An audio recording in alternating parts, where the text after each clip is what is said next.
Point of order, the Honourable Chris Bishop. Mr Speaker, I want to test with you the scope of what you've just ruled. Are you now saying that... I want to make it clear, I'm quoting standing orders and existing Speaker's rulings. Is it therefore an order, sir, for the government to find any old article about anyone in the House and ask themselves questions about the opposition in order to respond to particular areas within their scope of ministerial responsibility? Because that is the potential... No, it's not. And that's a ridiculous proposition, because standing orders make it very clear that a question in the House cannot be used to attack the opposition. No, don't. If you stand on your feet, if you're going to talk to me, and if you can find some clever ways that get past me, good luck. That's, the government wants to waste its time doing that. It's perfectly acceptable. But sorry, what did you say? 390. Sorry, we might as well get it right. What was the again? It's 391C. Discreditable references to the House or any member of Parliament or any offensive or unparliamentary expression. It says at the beginning it must not question, it must be concise and not contain that. So the court, and I don't know how it got through the... Yeah, well, the point is, it says the question must not contain. The question itself is, does she agree with a comment made by someone else? I mean, how would a democracy work if there can be never any questions in the House about what people outside the House have to say? What people are reading in their newspapers, etc., etc.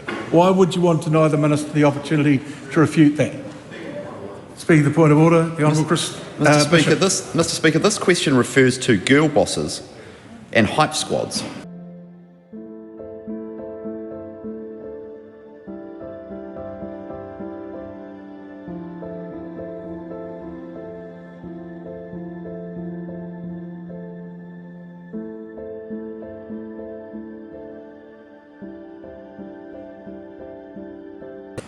How can that be consistent with 192(5) about discreditable references to any member of Parliament, an unparliamentary expression, except it's in a quotation from a newspaper article, which many members found offensive? How can those references possibly be in order? Sorry, listen, we're going to start again if people can't do that. Next person that speaks during a point of order will be having an early afternoon. Primary questions, and the purpose of question time is to elucidate facts, not to have a go at the government ministers by way of quoting offensive newspaper articles through quotations and primary questions. It clearly falls foul of Speaker's ruling 192(5). Yes, but I've just ruled that it doesn't.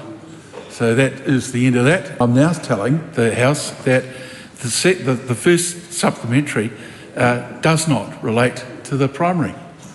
So we'll move on if everyone's ready. Point of order, sir. Point of order. I actually agree with the Minister in the sense that in not being allowed to answer the second part of the question, fully accepting that the first part was answered, it then makes the supplementary question that was asked not relevant.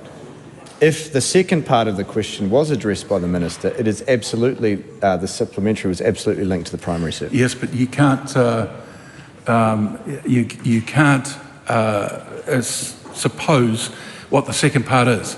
I've taken a simple view that the first part of the primary question asks if the Minister agrees. She said she doesn't. There can't be a second part beyond that.